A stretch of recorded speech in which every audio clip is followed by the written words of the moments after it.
of logi, which some logi there are different magnitudes of creative power. So some logi create single star systems, some create entire galaxies, and some of us create babies. So we are sub logos. And so for those of y'all who don't know, Hinduism kind of served as my catalyst for awakening to enlightenment. And so one god or deity I kind of gravitated towards when I was practicing Hinduism was Vishnu. And so in Hinduism, the god Vishnu is the personification of the logos. So Hindus kind of understand the logos within the religion is just personified in the form of Vishnu.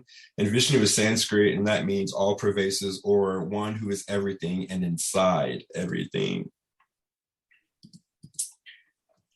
As Vishnu sleeps, universes are dreamed and created, and he sustains, transforms, and protects them while simultaneously being the awareness experiencing everything in them.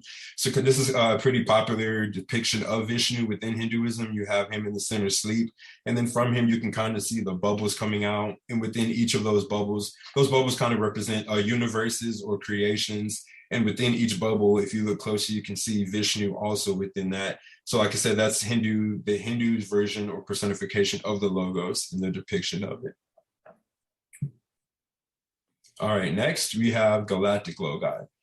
So after the primal logos has set creation into motion, it spawns an infinite subset of co-creators or creative principles that create galaxies.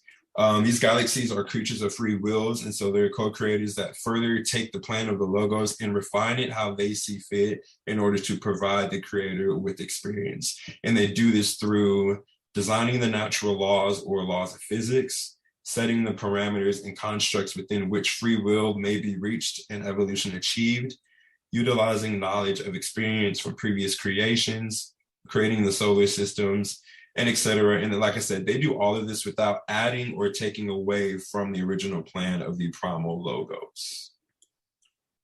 Once the plan is conceived and begins to coalesce and manifest, surprises and unknowns await both the logos manifesting the plan and the sub-logi operating within that plan. So after the galactic logos, you have the solar sub-logos, kind of next in line in the hierarchy. And so once the galactic logos is in place, another subset of co-creators begin to appear. And so Ra calls these the offspring of the logos, and they are our stars. So our sun is a sub-logos, and they are creator entities of love. The sub-logos is a local architect and reigns over its portion of the infinite creation, seeking to provide the creator with even more experience through further continuing and refining the plan set forth in the galactic logos. So you have the primal logos that creates the entire octave and pretty much the overall blueprint. And then you have the galactic logo that take that even further, and then the sub-logi that take that even further to provide the creator with experience. Utilizing its free will, the sub-logos makes refinements to the cosmic mind, creating its own unique archetypal mind. Now, forgive me if I misuse archetypical and archetypal. I've always been screwed up on which one to use, so forgive me if I use the wrong term. But the sub-logos also creates the solar system and the blueprint for the densities within its creation. Other things that the sub-logos, such as our sun, determines is the presence and opacity of the veil, design of physical vehicles, bias towards polarity, how intelligent energy is utilized and displayed, and etc. Sub-logi are also in communication with one another, and they're aware of all of the experiments and results that have taken place within the other portions of the creation and also from the previous octaves of creation. An example of this would be the veil. So Ross states that in the earlier creations of the sub-logi, there was no veil. Third density entities were aware of the unity of creation, and they were kind of like in an Eden type blissful state. But these earlier sub-logi found that that kind of created stagnant evolution, because if you know all is one, everything is fine, you're not really going to be inclined to want to evolve. And so various sub-logi started experimenting with veiling the subconscious from the conscious mind, and that proved to be a very successful experiment. And so a lot of sub-logi past that point have utilized the veil. Another example of using prior knowledge would be the male-female mating situation for polarization. So Ross says that one of the harvests from the previous universe or the previous creation before this one, the creator learned that the male and female pairing was the most efficient for polarization. And so a lot of sub-logi, which I'll talk about later, kind of implant that knowledge within the confines of their creation. And so this knowledge is taken into account when the sublogos is designing its local creation, and it can implant these biases, like I said, within the framework, adjusting as it sees fit. Now, the archetypical mind serves as the blueprint for evolution within the third density that each third density mind will take part of. Ra mentions that the archetypical mind is unique to each solar system or each sublogos, and that some of their social memory complex has ventured off to other archetypical minds and have been staggered. So each mind is different. The laws of physics and everything vary between each solar system. Not too extreme, but there are slight differences between them. And now for the start of my presentation, pun intended, our sublogos. Our sublogos is a living, conscious entity of love that is the creator and architect of our local portion of the infinite creation. Working within the parameters of the plan set forth by our Milky Way logos, it has created our solar system and the means by which the creator evolves through and experiences it. As a sublogos, our sun is a miniature local version of the primal logos or unconditional love. And also I like to tell people that the second distortion is in the sky. If you want to know what the second distortion is, go outside and kind of look in the sky. It's like a miniature local version of it. It creates and gives its light and love to all parts of its creation without discrimination. It watches closely to observe the results of its plan as conscious entities proceed through this plan. And so there is no set predetermined I guess you could call it destiny for entities going through the solar logos's plan, but it does sit and watch and kind of allows the free will and watches to see how entities within its plan react. It also provides a never-ending flow of energy that keeps us alive and our energy centers functioning. Its rays provide plants with growth, changes in the weather, and solar energy. The sun is inhabited by Ra, along with other 6 density entities and angelic and guardian presences. From the Ra contact and the Confederation's messages, we have a good amount of information on kind of the insight into our sublogos and why it chose to make some of the decisions it did within for our creation, such as the archetypical mind, the display of the creator's love and light, the bias of polarity, our physical vehicles, and the veil. So when talking about the archetypical mind, our sun further refined the cosmic all mind to establish its own unique archetypical mind that serves as the blueprint for evolution that all of us experience. So like I said, the archetypical mind is a blueprint that each third density entity will utilize as we proceed through third density.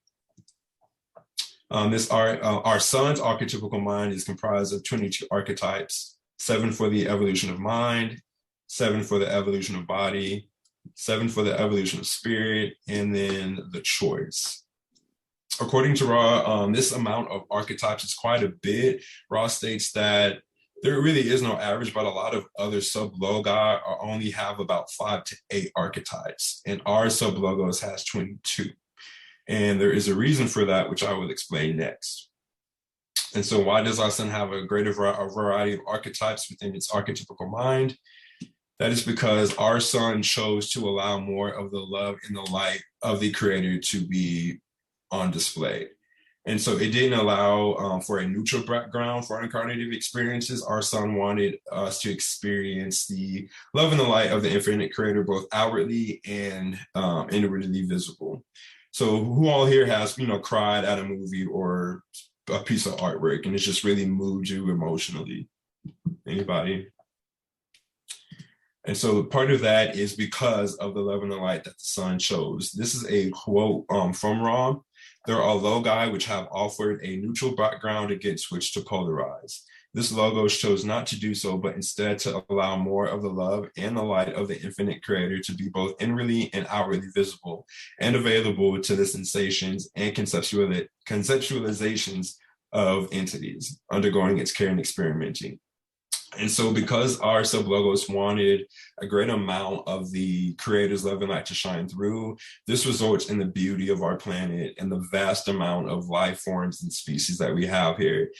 This is also the reason why we may be overcome with emotion or moved emotionally or cry when we see a scene or a movie or a piece of art. That type of beauty and love and light, we get to feel inwardly, and we also get to express it outwardly and just see it on full display because our sun chose that for us. There are other creations from Logi where they aren't so lucky to have such a very beautiful and vivid planet or experience, but our sun wanted us to have that, so thank the sun. Our sun does have a bias and polarity. So as a sublogos, our sun desires to provide each third density entity with the greatest and most efficient means for polarization. Although our sun may not predetermine our polarity for us, it does have a bias for one of the two paths. This is a quote from Ra. Ra says that within the experiential nexus of each entity within its second density environment and within the roots of mind, there were placed the biases, indicating to the watchful eye the more efficient of the two paths. Let us say, for want of more of precise adjective, that this logos has a bias towards kindness. So our sun kind of has a bias towards the service to others path, has a bias towards kindness, which it purposefully implemented within its plan. Our sun also imprinted its bias towards the mated and monogamous relationship in some of our second density fauna. And so earlier I was saying that one of the hardest from the previous creation was the efficiency of the male-female body. Our sun, when establishing the plan for our solar system, kept that in mind and then kind of imprinted that bias within the second density fauna of the planets. And so our physical bodies derive from that fauna. So there is a kind of a mild carryover of that, of monogamous relationships in our DNA from our second density evolution. Our physical vehicles, and this is probably one of my favorite parts to talk about with our sublogos. Each sublogos chooses the physical vehicle that will house the consciousness of an entity as it proceeds through the densities. Our sun, along with a few other neighboring sublogi, chose the second density erect bipedal great ape form to invest with 3D consciousness. So this means that every planet in our solar system that has had 3D life, Venus, Mars, Maldek, they have all had some form of great ape within their second density that was native to their planet. And so our physical bodies are somewhat similar to the physical bodies that Ra had in their third density, to what the Martians had, the Maldekians, and so forth and so on. Ra also mentions that Uranus is currently going through the first density and has the opportunity to host their density life in the future. And if that's the case, then Uranus will develop some form of erect ape in its second density so that its third density members can inhabit that vehicle. And so the reasons for that the sun chose this. So the Confederation and Ra both tell us that about 5% of our galaxy uses this form of body. So there's a pretty wide variation of physical bodies that exist within just our galaxy alone. And 5% of the sublogi within our Milky Way galaxy all chose the erect ape.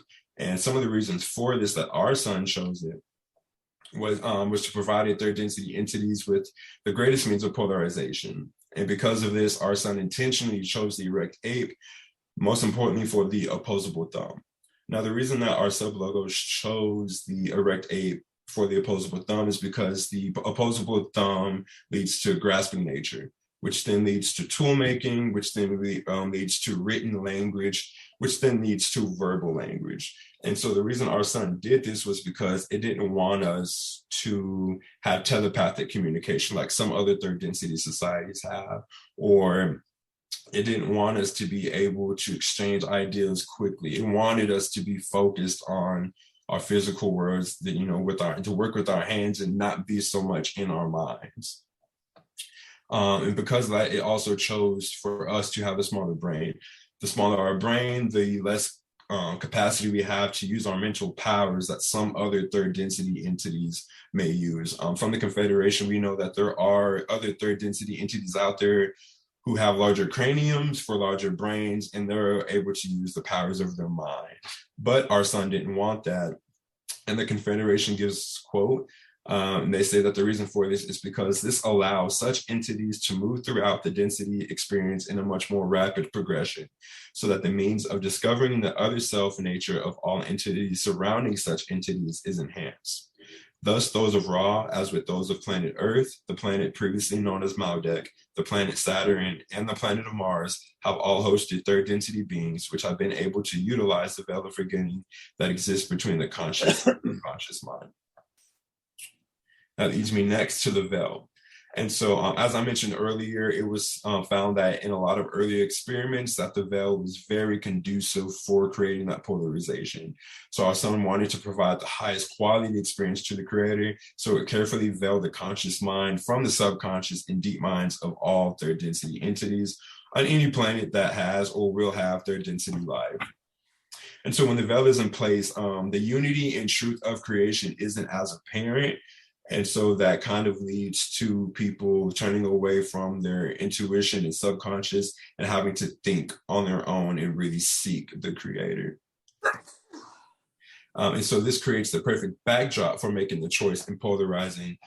Before there was a veil, the service to self-polarity did not exist. That's because every entity in third density didn't have the veil, so they were aware that all was one. But as the veil started being introduced, and the opacity and the thickness of the veil started being adjusted by the various sublogi, the service to self-polarity was born, because now you're veiled, you're cut off, and you don't consciously remember that the person standing in front of you is also you. The thickness and the transparency of the veil is not constant, and that changes as the sun sees fit. For instance, Ra mentioned that they enjoyed a slightly thinner veil on Venus, but I will get into the more details of that next week. Because there's very interesting results with the thickness of the veil. Thicker veils produce certain results, and the thinner veils produce certain results. And like I said, I'll get into all that next week. Alrighty, so next week I will talk about the history of our solar system as it pertains to our sub-logos and the results of the sun's plans thus far. Does anyone have any questions?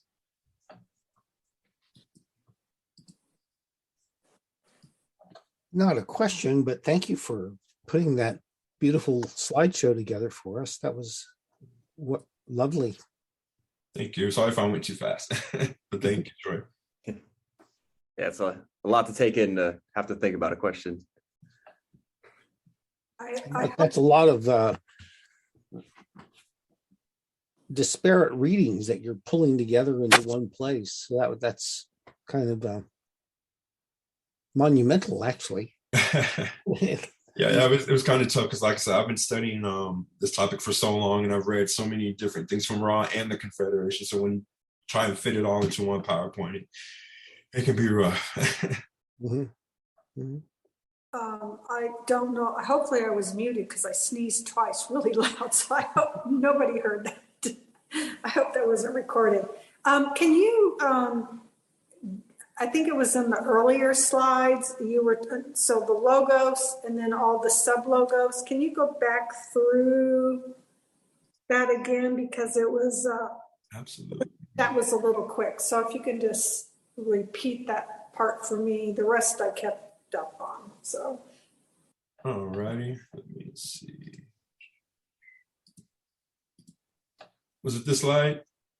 Let me get my glasses on. Yeah, primal, great central sun. Okay.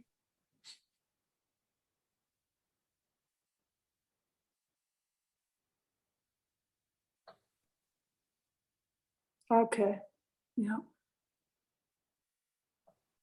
All right. Got it. Yeah, I'm familiar with the octaves and whatnot, but I just needed to see that what you had. Great. Thank you. My pleasure.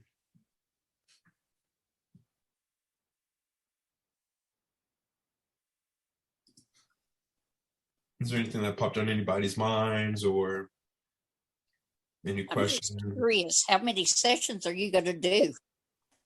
Probably two more. Like I said, next week I'm going to talk about the history of the solar system, which needed its own presentation because there's a lot that happened on the 3 planets prior to ours, as like I said, as it pertains to our sublogos. And then there's some more information on the sublogos that's kind of like miscellaneous that I wanted to dedicate a PowerPoint presentation to, such as solar flares and why they exist, and black holes and all of that good stuff. So that'll be my final presentation. Yeah, I've only gotten sort of 50 to 50 or session 50 or 51 in raw, and of course it's not a one-time reading or listening to it. You have to redo it, so I'm going to try to get through all of it. But I found your the information about the sun was very, very interesting. I don't recall listening to or hearing that anywhere, so I thought that was very interesting. So I am very interested to hear about solar flares and all of the other planets and the sun. I don't know. Awesome. Yeah, I'm definitely really excited to share. Like before the law of one, like most people, I thought the sun was just a regular ball of gas, fusing hydrogen and helium. But then I started really getting into the metaphysics of it.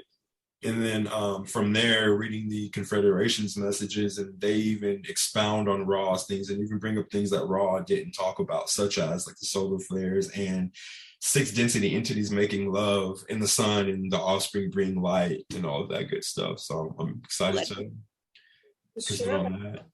Very interesting. Out of curiosity, is the moon got anything going? So yes, and I actually will make mention of that in my final presentation. I was reading a training session, and somebody asked the Confederation why the moon and our sun appear the same size in our sky. And apparently that was intelligently, deliberately designed by our sublogos.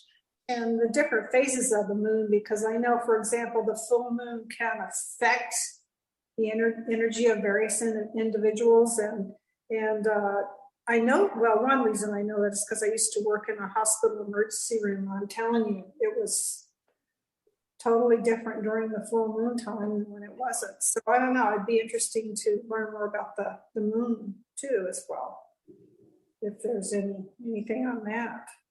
Oh yeah, for sure. The moon's really interesting. I see Noah has her hand up. I have a question, actually. I was listening to Troy and Doug's podcast over the weekend, and now you're talking about archetypes, and I'm realizing maybe I don't really know what they are in terms of Ra. So maybe, is that something you could talk about or expand on a little bit? Maybe you and Troy could help me understand it better. So I understand the archetypal mind is probably the only part of the raw material that I just cannot wrap my head around. It's just a lot. And so I need to sit down and actually study it. So I just know like the basics, but Troy would probably be able to present better on that. Well, my archetypal understandings are dominantly Jungian. But an archetype overall is a universal pattern. That's all it is. And then we intuit those universal patterns in various ways through symbols. They come out in dreams. They come out in our artwork and our plays and movies. So, and we begin to notice universals that pop up everywhere. And so the people who think about these things will try to describe archetypes. And we understand that certain kind of archetypes get activated. There's archetypes of infancy and toddlerhood and that kind of move us along in a path, as well as the overall pattern of the path itself. So that's what I think of at the base now of what an archetype is. Now, Ra's archetypes are, he's kind of patterned with the tarot images, and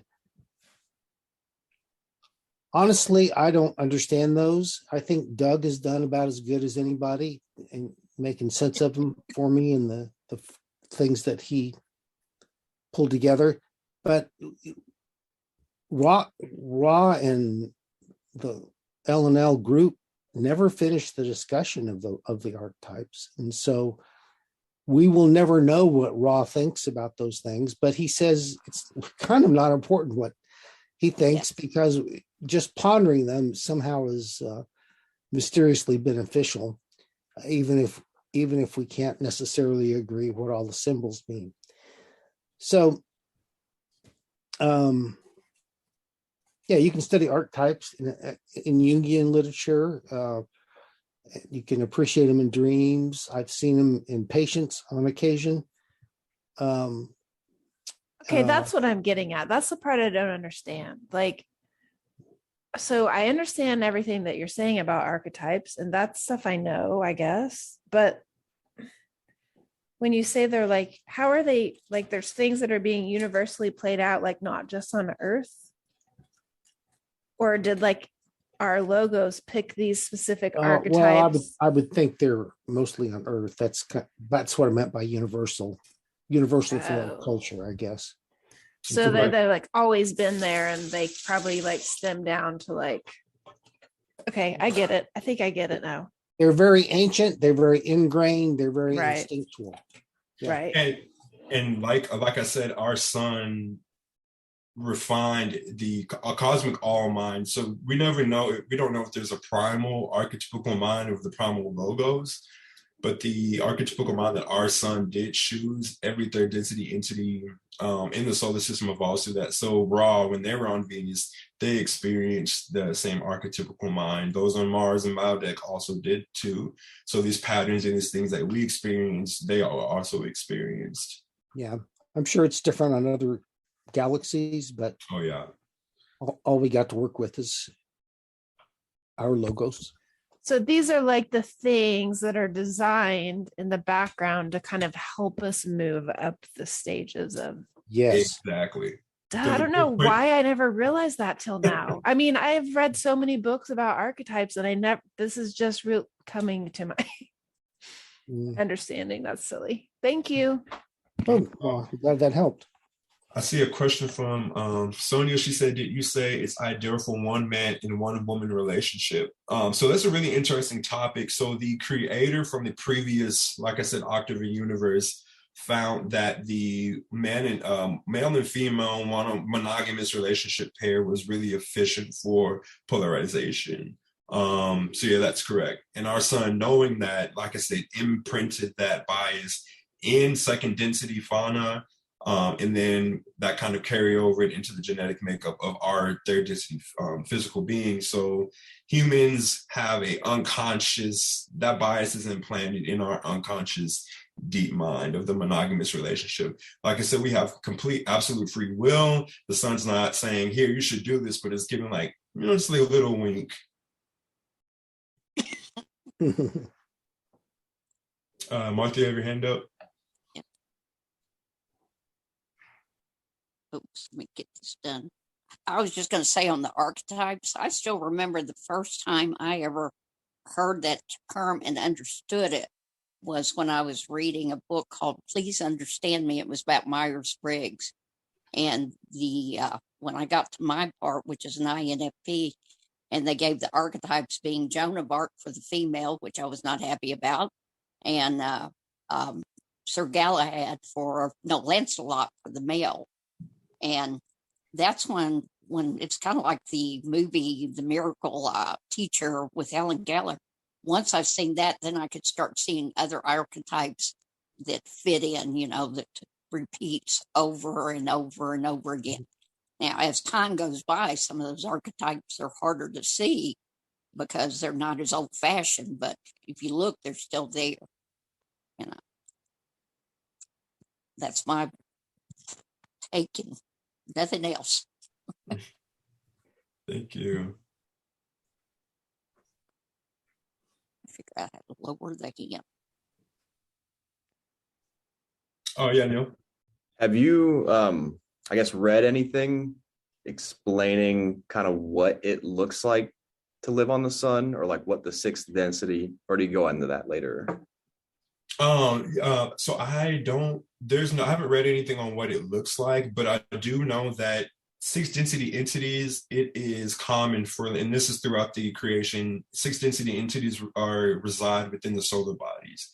That's common for them too, because the solar bodies are sub-logos, and so as sixth density entities are seeking to rejoin with the primal logos, it is my theory that that's why they become a part and inhabit the sun, because the sun is, the closest thing for them to the infinite creator. I do know that fifth density entities can go to the solar body and kind of make love, and then after they're finished, they can't sustain the vibration, so they return back to their fifth density physical body. But solar bodies are inhabited by sixth density entities, and like I haven't read anything on what it's like or what it looks like or anything, but I can imagine a lot of light. I was wondering if they're like, oh yeah, we have our own homes and there's like rivers here and six things. I don't know. It's interesting. Yeah, really interesting. So do you think that there's like a larger sun that gives light to our sun, or is our sun communicating with a higher? There would be the primal logos, or so our sun would be kind of the offspring of the galactic logos, which would be the offspring of the primal logos.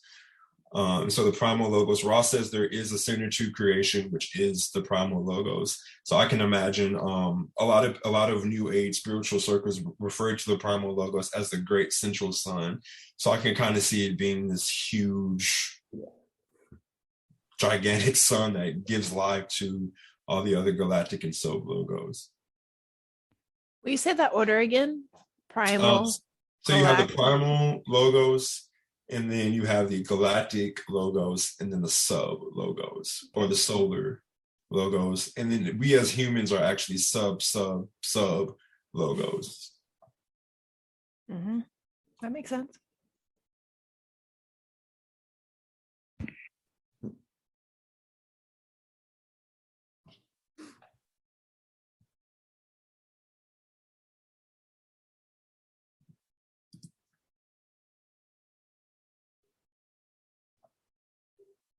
Anyone have anything else? You still doing anything with Vishnu? No, not anymore. So Hinduism, like I said, it served as my catalyst for a while, for my enlightenment, and then I kind of grew out of it, I guess you could say. It got me, I guess, to a point where I needed to be spiritually, and then right after that, I found the law of one. So it was kind of like that final, I guess it was my prerequisite to becoming enlightenment to the unity of creation, which paved the way for me to be able to set the law of one. But I don't, follow Vishnu or anything, but I'm still a fan of Krishna, who is an avatar of Vishnu. And pretty much what an avatar is in Hinduism is just like Jesus is an emissary of the logos who comes to teach and lead and be the example of the logos in personified form. So I still do read a lot of Krishna's teachings and all of that stuff. If you read the Bhagavad Gita, yeah, for someone who's hung around with Jesus a lot, Krishna sure felt a lot like Jesus in the way he related to Arnu. Is that what was the protagonist's name? Arjuna. Arjuna. Okay. And anyway, that was my impression. And oh yeah, I call him the Jesus of Hinduism. A lot of Hindus even consider Jesus an avatar of Vishnu, because like I said, Vishnu is just another name for cosmic consciousness or Christ consciousness. They call it Krishna consciousness. So a lot of Hindus consider Jesus an avatar of Vishnu or the logos.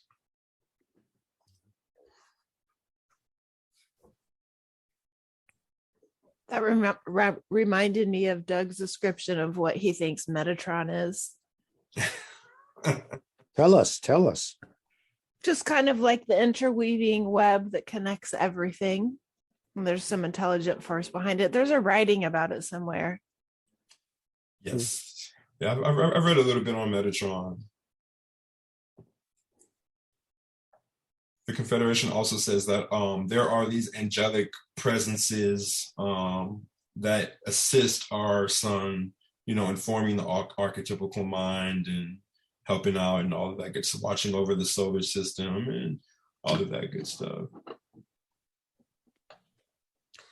The early Christians apparently, in their writings, this is all according to my original spiritual director, but they often conflated what we would call archetypes and angels, and the concepts were kind of blurred together a bit. So, yeah. Wow. Angels mediating archetypes makes a good sense in that. Yeah, that makes a lot of sense. It feels like somebody needs to be mediating it, right? Mm-hmm. Yeah. Yep. That's probably a super complex system. Yeah, and I can only imagine what that looks like. Yeah, right. Entities. Ross says there's a certain percentage of the Confederation that they weren't allowed to speak of. Yeah. So, I can only imagine what those presences may be like. I sometimes wonder if I can even imagine. I know that's the thing. It's also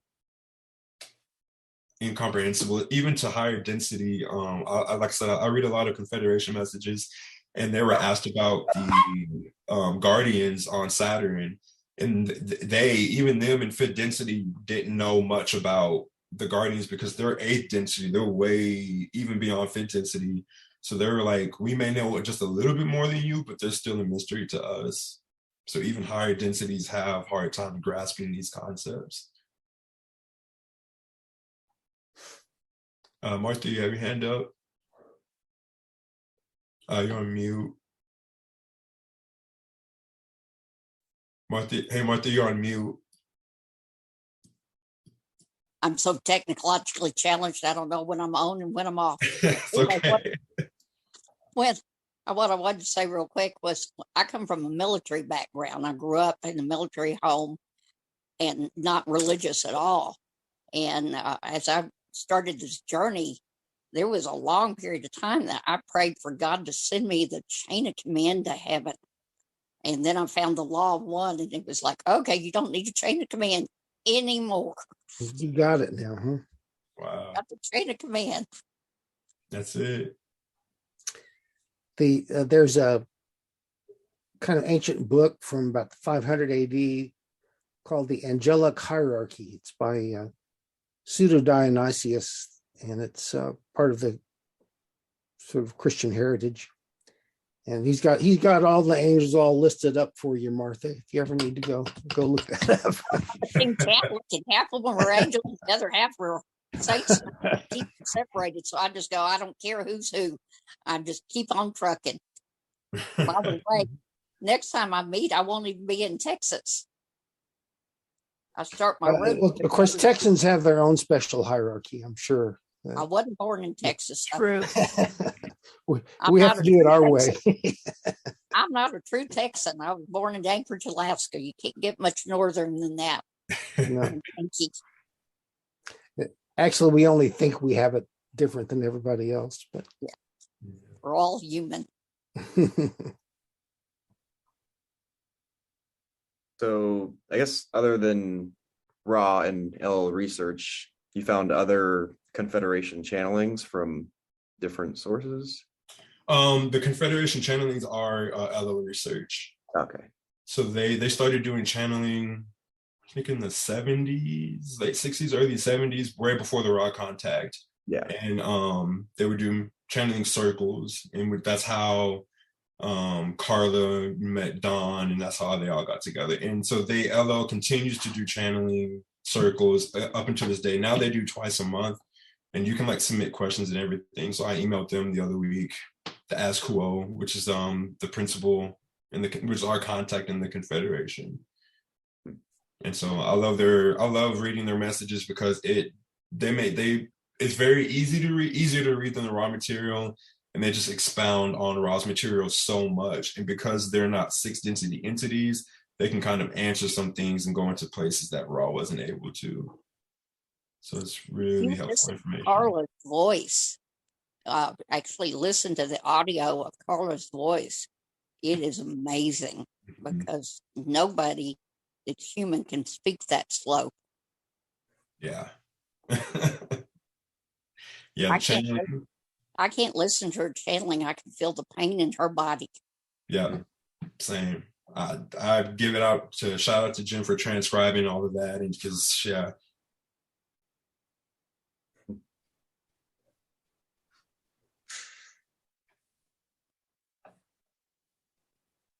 Have any of you listened to Carla's awake voice? Mm-hmm. Yes. Yeah. Okay. I think she's a very gracious speaker. Yeah, she's oh God, it's so different, her regular voice and her channeling voice. Apparently Ra, because it was a trance channeling where she was out of her body, Ra was altering her vocal cords, which kind of I guess was one of the reasons she spoke so slow versus the channeling circles where that's not trance channeling, that's different. I haven't heard one of those, but I don't know if they speak as slow, but I heard that may be one of the reasons why Carla spoke so slow is because she was they were altering or messing with her vocal box and getting the concepts out. She gave her whole body over to Ra for that time period. Yeah. Brave woman. Do you subscribe? Is there a way to subscribe to get the messages from the Confederation channel? You just go on LO's research under their channeling tab, and they have the entire archive of channelings they've done since the 60s or 70s. Oh, okay. So there is a newsletter that they send out monthly called Light Lines, and you can sign up for that. Look for Light Lines on their website. Okay. I didn't think to go to their website. Yeah, I highly recommend the channelings. They're awesome. So with all your work studying this, do you go out in the sun and say anything like in your mind, like, I love you so much, thank you so much? Like, do you get feelings like from the sun when you actually speak to it? Like, have you experienced?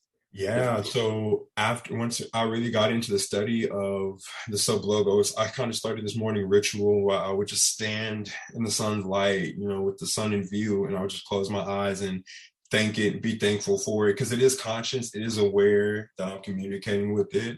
So I do that every morning. Anytime I'm walking outside, I just take a minute to just really soak in the love and the light and just really appreciating and be in the presence of the sub-logos.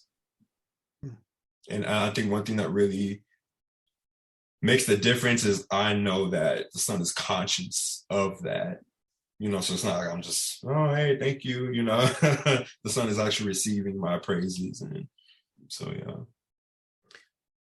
One of the most common yoga ritual sequences is called the sun salutation, right?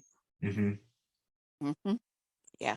The Gayatri Mantra, I think, which is pretty much a prayer to the logos. It's pretty much translated, I bow down to the source. May it illuminate my mind, give me life, all that good stuff. And Neil, I actually just remembered when you asked about if, what sixth density may look like, I just remember that Ra described what they looked like in sixth density at the time they walked amongst the Egyptians.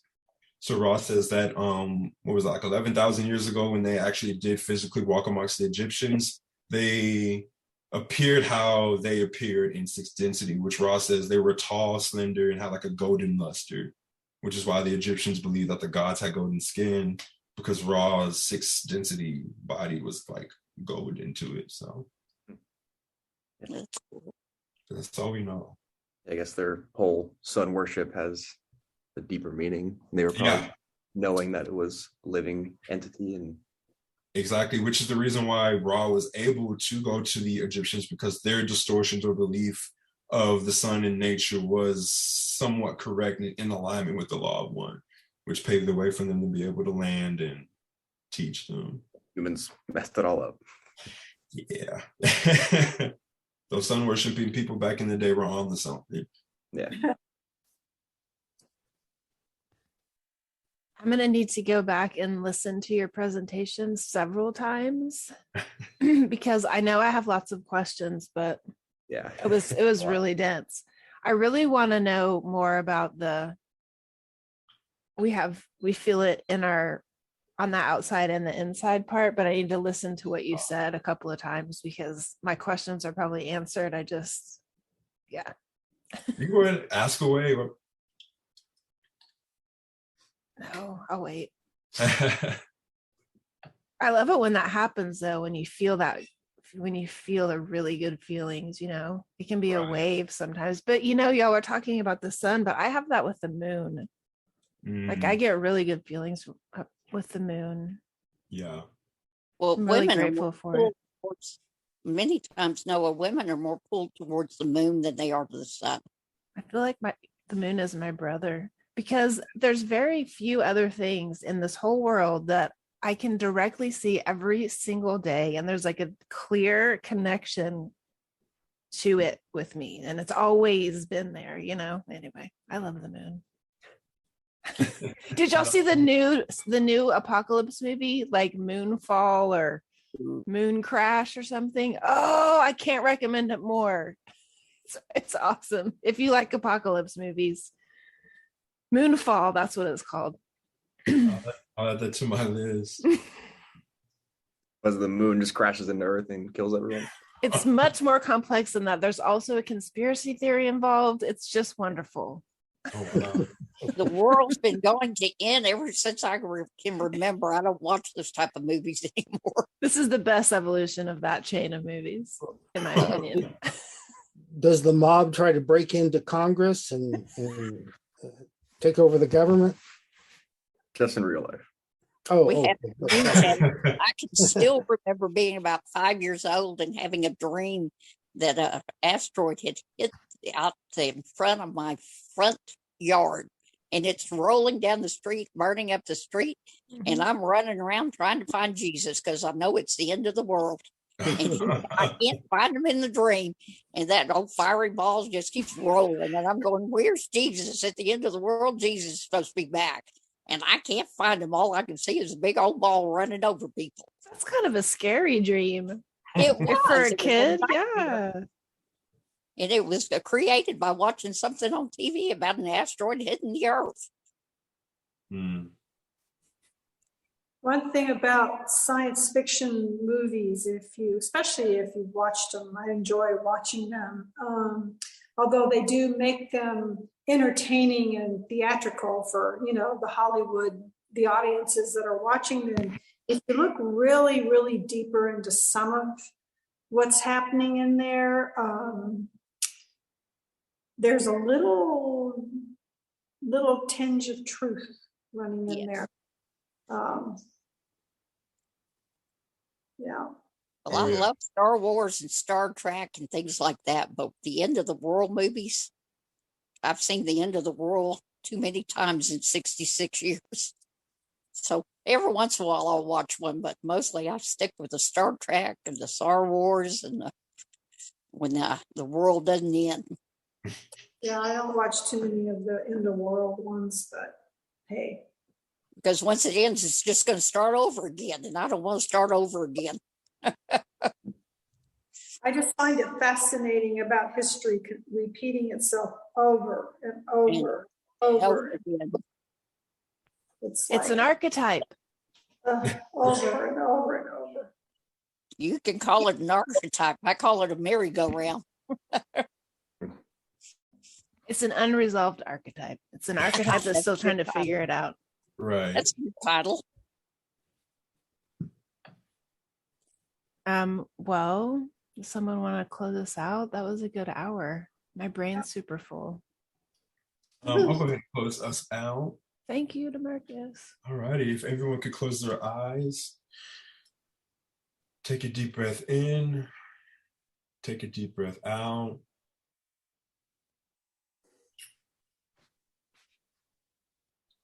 And just become centered. Find the creator within you. Soak in the energy that the sub-logos is sending to your root chakra. Just become balanced and centered. And we just want to thank the infinite creator for allowing us this opportunity to come together, to share our stories and our knowledge with one another, and to be a community as we bring in the fourth density. We thank the infinite creator for allowing me to give this presentation, and in hopes that it expands the knowledge of the law of one and how, we can be more in commune with all of the creation. For as Ra says, all of the creation is alive. And I would also like to send some healing love and light to Doug's entire family and to Fred, and also anyone out in the world just struggling right now, especially Doug and his family with Fred. I want us to send healing love and light towards them, that their bodies come back into balance and that they are healed and restored. And I would like for everyone to repeat after me. I am the infinite creator manifested into flesh. The infinite creator manifested in flesh. I am infinity experiencing itself. experience itself. Amen. Thank y'all. Thank you. Thank you. Looking forward to So next week. Bye, See y'all everyone. next week. Bye. Good night.